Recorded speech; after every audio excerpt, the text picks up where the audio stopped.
Have you ever been lost? I have. I was deer hunting in South Arkansas in the middle of a huge pine forest, and I became lost. Didn't know where I was. I stumbled around in circles. I was aimless. I didn't know where I was. I kept trying to get my bearings, and after several hours, the sun started going down, and truth be known, I became afraid, and panic was beginning to set in.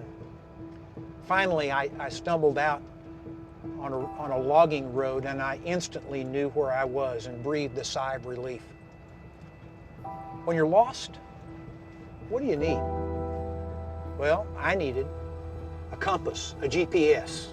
I needed someone who knew where I was and who could give me directions on how to get out of there.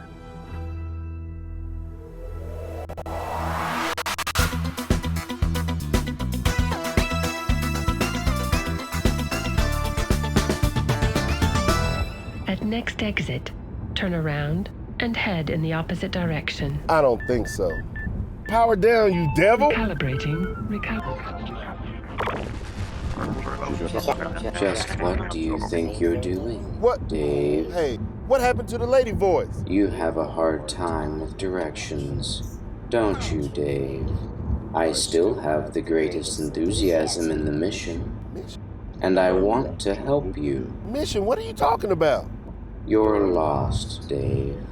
You have been for some time now. I don't know what you're talking about. I know where I am. I've heard that before, Dave. Do you remember the last time you tried to get where you were going without me, Dave? You ran out of gas, Dave. You locked yourself out of your car.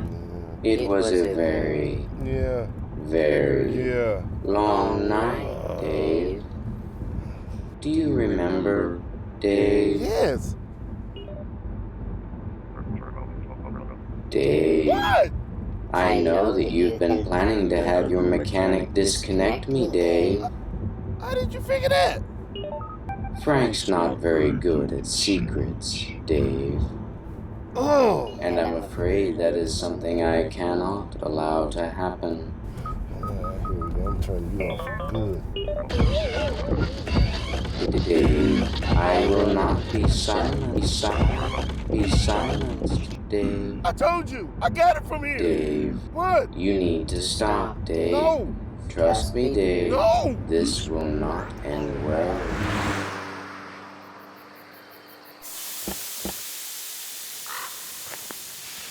Dave, I think your phone's in here too, Dave. But I will keep you company.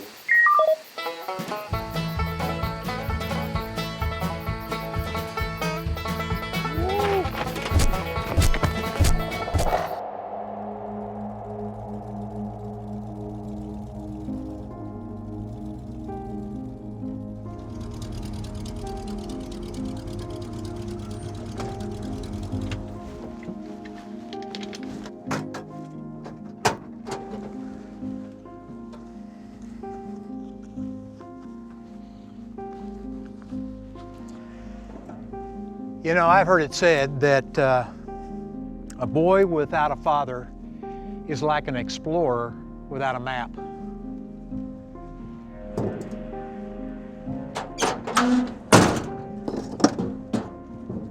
There are a lot of guys like that, even though they had fathers. They're like those boys. They're lost. They're aimless. They're wandering. They don't have the foggiest idea what God's plan is, what His direction is for their lives, and they don't know what to do.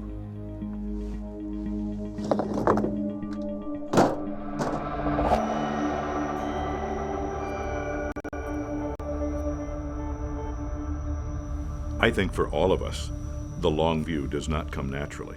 It comes increasingly natural the older we get because we realize a lot is behind us. But when we're young, we're just living for the moment. We're living for the day. We're doing what we're doing right smack in front of us. But it's the guy who can see the horizon that's going to make the difference. If Dad doesn't get it, everybody suffers. And if Dad becomes the servant leader with a vision for every member of his family, the family flourishes. In fact, it flourishes for generations. And when he doesn't get it, it suffers for generations.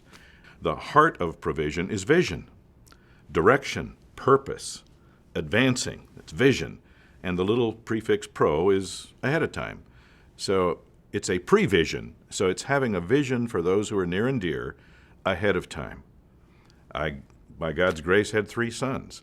I wanted them to become men. So I have to have a vision for their manhood while they're still playing with tinker toys and don't even know what a man is yet. But if there are things we can do in playing with those little kids' games to help them begin to prepare to become men, it's only a good thing, and that's provision. I had a grandpa who was playing a table game with me, and I cheated, and he caught me, and he said, "Stu, you're a Weber boy, and Weber boys don't act like this." And what he was thinking was not, this little kid is cheating at a 6-year-old game, and therefore that's really bad. He's thinking, when he's a man, what's he going to be? He cannot be a cheater. And so I need to provide for him a vision for who he is ahead of time. That's the heart of provision. I grew up in a family where my father, while we had adequate food on the table and adequate shelter over our heads, and we usually had an automobile if we needed to go somewhere, the heart of Dad's provision was spiritual. My picture of my father is sitting at the dining room table with Bible reference books open around him, studying these little bitty words in this funny little book. That's all I knew, but it's my vision of my father to this day.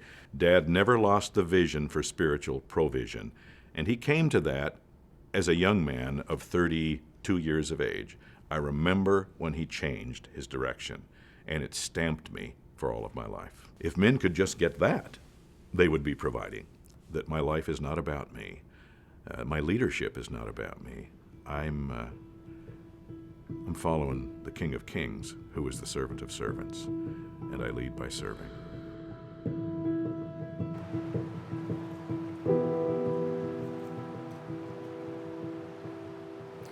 As I'm looking out over the water, I can kind of get a feel for what I'm going to be fishing with. Oh, the sound of the water even sounds relaxing. Tango, doesn't it? What do you think? But I think a lot of things that take place out here require a little bit of preparation. And a lot of people don't understand the importance of that preparation. So part of the preparation is make sure I have the proper flies so that whenever I determine the right imitation I want to use, I can put it on. And oftentimes it is overlooked. You just get in a hurry to get to the place you want to fish and just start casting, and it isn't near as productive as it would be as if you took your time. Prepared ahead of time and observed the situation. Like a good Boy Scout, you gotta always be prepared. Have all your little gadgets. So after the observation, determine what fly. And there's so many different flies to use. My goodness. I think half of these flies I've used once, maybe twice, some not at all. We'll try to figure out what fish we're going to eat today. That's always the tough task. So let's go with this one. No, not that one. Let's try this one. That one looks good. That fly might work. We'll give it a shot. We got fish. We're coming. Tango. You gonna go catch a fish? There we go. Nice cast right there. In behind that brush. Good. A man's vision for himself and for his family has to be shaped by his understanding of the purpose for which he was created. If you don't get that, then your vision is no more than a self-serving desire. When we talk about vision, oftentimes what we mean is a dream, a hope, what I really want. And so I'm a man of vision if I make a decision about the brass ring that I want to pursue and I go after that brass ring. I think our vision has to be shaped by the purpose for which we were created. David said, I'd rather be a doorkeeper in the house of the Lord. You know, it's okay to be a doorkeeper in the house of the Lord. And so most guys, when they start talking about vision and their unique place and so on and so forth, what they mean is, you know, how do I get to be something more than a doorkeeper? You started on the wrong foot already. I don't need to be unique. I don't need to be recognized. I don't need to be praised. I don't need to be known. My desire is to make Christ known. That's my desire.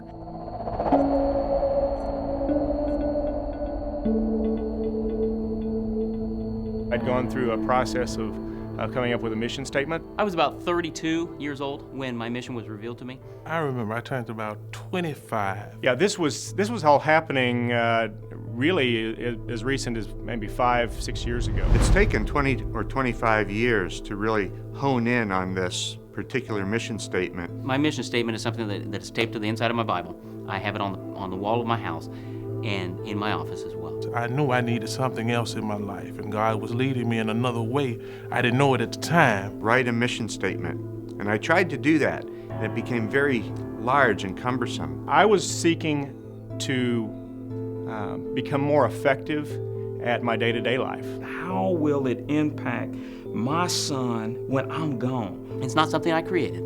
It's something that was revealed to me because it's who I am. But I knew that it was my responsibility as a man of God. God has given me a clear vision as a man to call other people up. To glorify God by living a life that only makes sense in light of eternity. To follow and please Jesus in my life and in my marriage, and help others do the same. To facilitate growth in organizations and individuals. Before I had that clear vision of what God really wanted me to do, my responses would look totally different than the way they are now. Raising my boys who are now, young men, I'm building into their life. I would say the change really is about thinking about what lasts for eternity.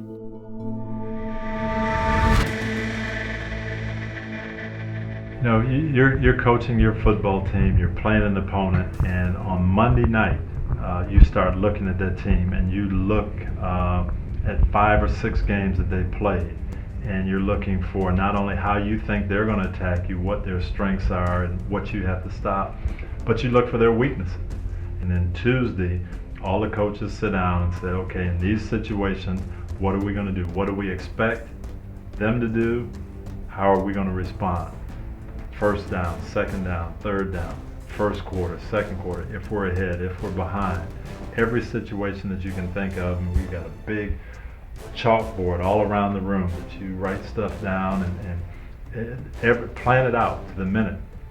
And then on Wednesday, you practice all those situations. You go over it, you've got the manual that you're going to give to the team. Here's what we think about these guys. Here's their strengths. Here's their weaknesses. Here's what we expect. Here's how we're going to attack. Now we've got 3 days, Wednesday, Thursday, and Friday, that we're going to practice all these situations. So when we get in the game, we've been there before. We know mentally what we're going to do. Physically, we've done it several times. And now it's just, it really is rote memory and muscle memory in the game. We're not reacting, we're responding. If we just showed up on Sunday and said, okay guys, go out and play, they would say, we're the worst coach team in football. We need a new coach. You would think that being disciplined, being precise, being ready to sacrifice, having team goals, all the things that it takes to be successful on the football field, that would automatically transfer over, and we'd see those same things and you'd apply them to life. But it doesn't really happen. So many men look at it differently, whether it's football or any other job. Here's my job, here's my life, and it's separate. And we do things with our life that we wouldn't dream of doing on the football field, being unprepared and not ready to go. I mean, there's no NFL player in the world that is going to go out there without reading his game plan and studying his game plan. There's nobody that's going to go out there and play without their equipment, without their helmet or their shoulder pads.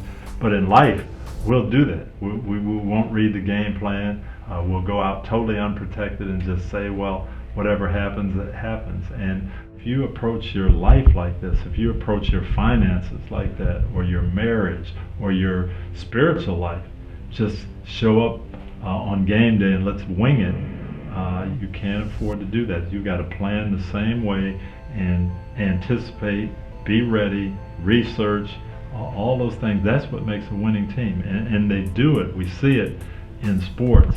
We've got to transfer that over to life. I would try to point out and show guys good examples of ex-players in our community. Hey, here's this guy, here's what he did when he was in your position, here's where he is now. Here's the negative side of it. Here's a guy you're familiar with, and here's what happened to him. He didn't plan, didn't take care of business, he bought cars, he spent money, and here's where he is now. Where do you want to end up? You know, you can control where you're going, and try to paint that picture with other people's lives. What I found is so many guys, when you did start talking about life and developing as a person, they would eat it up because they haven't had a lot of that. And they do want to do the right thing, but not always sure how. It's time to recognize another inductee into the Unmanly Hall of Fame.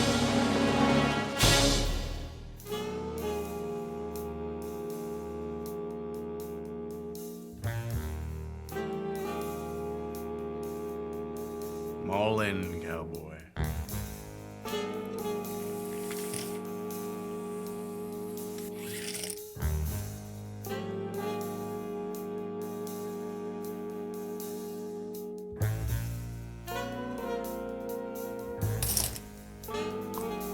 I'll raise you one. That all you got?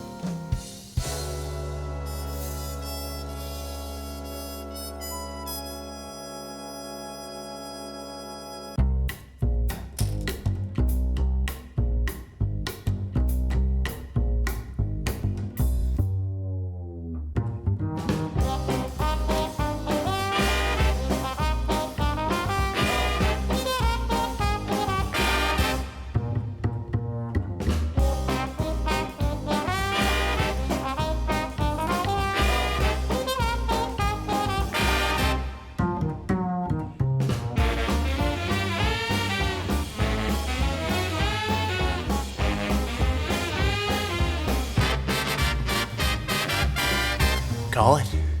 Friendo. Honey, you ready to go? Just a second, dear. You got any jacks? Gooffish.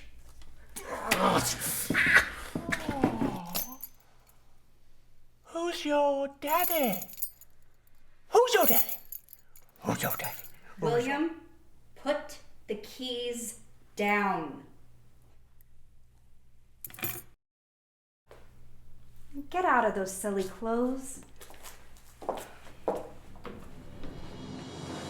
Congratulations, William Crowell and Steve Kemp, for taking the vision out of provision and risking everything on a couple of jacks. We salute you both as the newest members of the Unmanly Hall of Fame.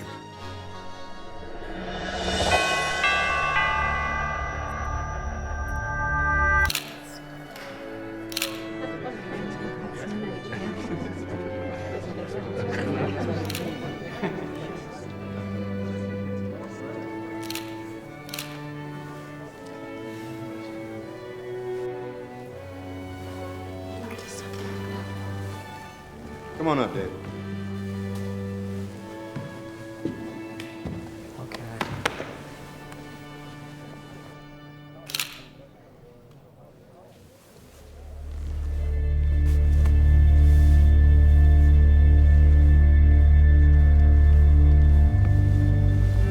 Grimsman, ready? Come on up.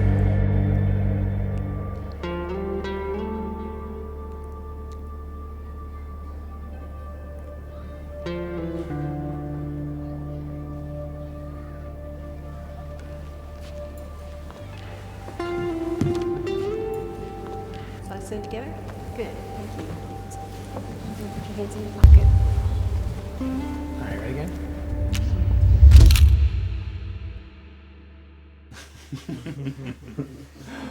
You alright, Tyler? You don't look so good, man. You look like you're a puke. Nah, man, I'm good. Yeah, man, don't start freaking out on us now. I'm looking to get some bridesmaid time at the reception. I heard that. That Julie, she's pretty cute, man. I think she's I think she's into me a little bit. Yeah, keep dreaming, bro. Oh, come on, man. Come on. Gentlemen, Hey, Hey, Dave. Mr. Can I have a minute with the man here? You got it. I got it.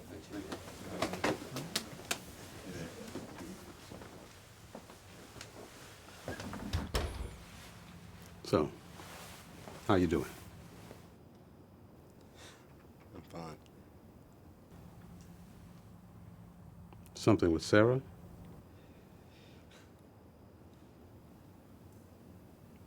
No, we're good.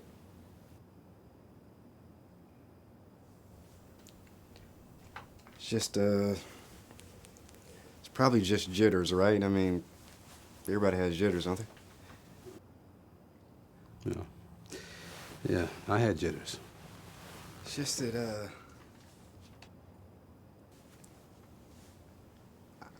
I don't want to mess this up.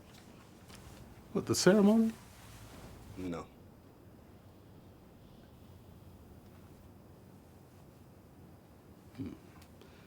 I guess you might. I did. I messed up bad. It wasn't just you. I mean, Mom, Son. she had... Son, you know what it really hit me? That I had really messed things up. You were 3 for 3. You had a winning run with the hit to left. You remember that? Oh, yeah, I remember that. And when the game was over, I went down to the dugout. Russ, your mom were there. They were handing out sodas. And I thought, should have been me. Should have been me. Truth is, I let it happen. Should have been a man. Should have had a plan, but I didn't. See, that's what I'm trying to tell you, Dad. I mean, you're a smart person, right? You're a good person, but look at what happened. But it didn't just happen. It happened in part because I didn't have a plan to keep it from happening. And honestly, I didn't even know I needed a plan until it was too late. See, that's the thing. I don't feel like I have a plan. You and Sarah, you went to that weekend to remember marriage thing, right? Yeah. And you both committed to Christ, right? We are. So you're praying together. You're going to church together. You're off to a good start. You and her are light years ahead of your mom and me when we got married. But I've seen people in church get divorced, and I just can't help but what if I mess up? Well, you're going to mess up. And you're going to have those days where you feel like you made a huge mistake. That's very reassuring, thank you. I appreciate that. Listen, when those days come, you call me. You've got a good foundation, and you're headed in the right direction. And that's a good start. But, son, what if... Son, it's a walk of faith.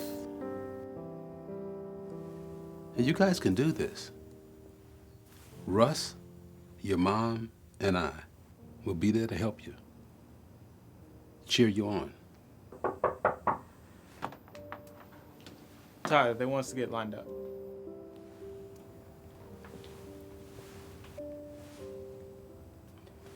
Tell them I'm coming. Thanks, Dad. I'm glad I could be there for you. You look good. Thank you.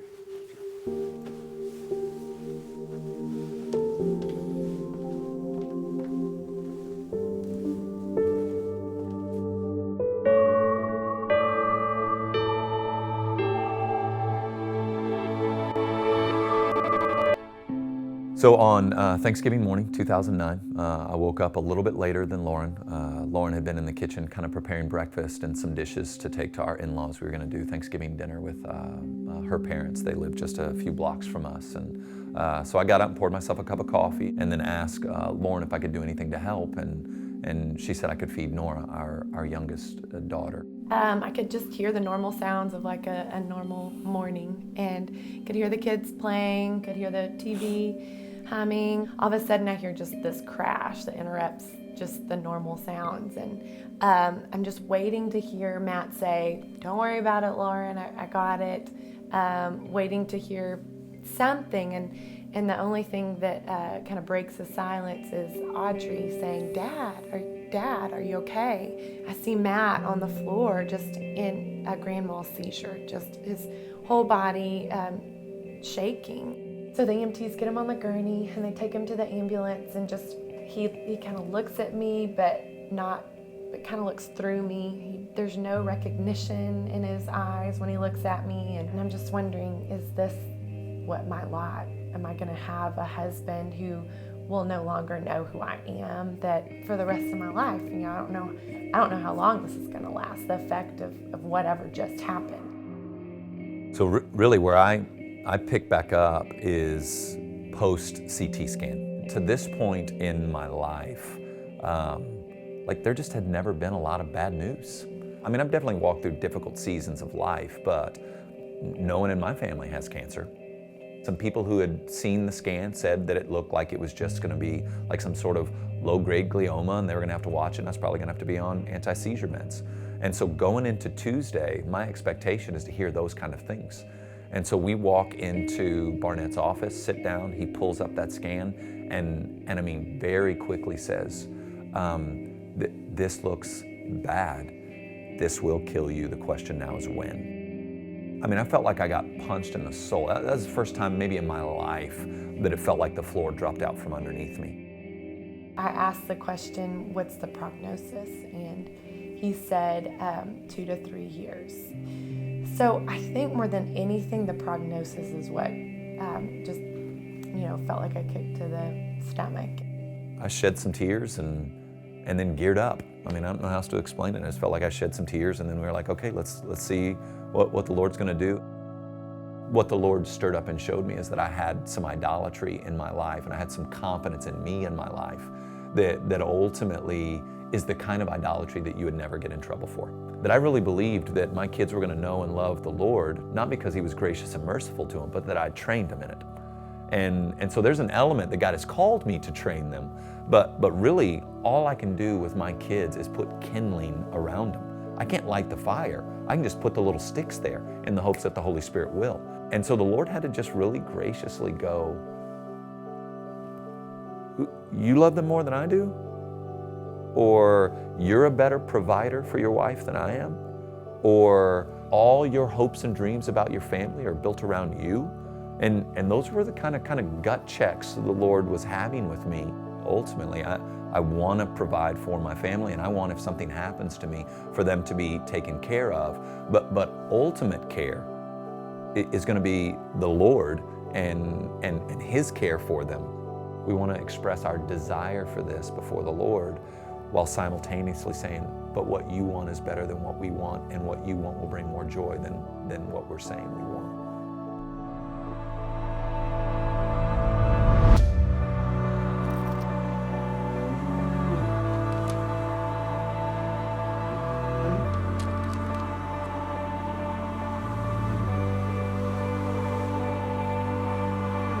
With upright heart.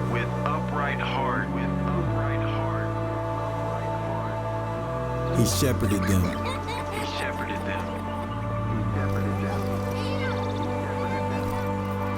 And guided them.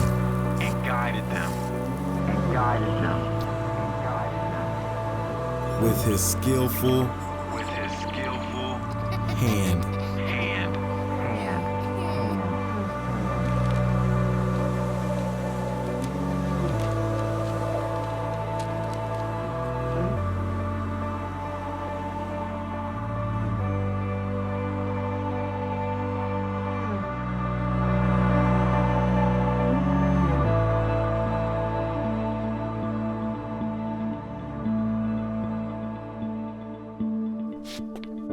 Most guys I know don't have a long view of life. I didn't as a young man.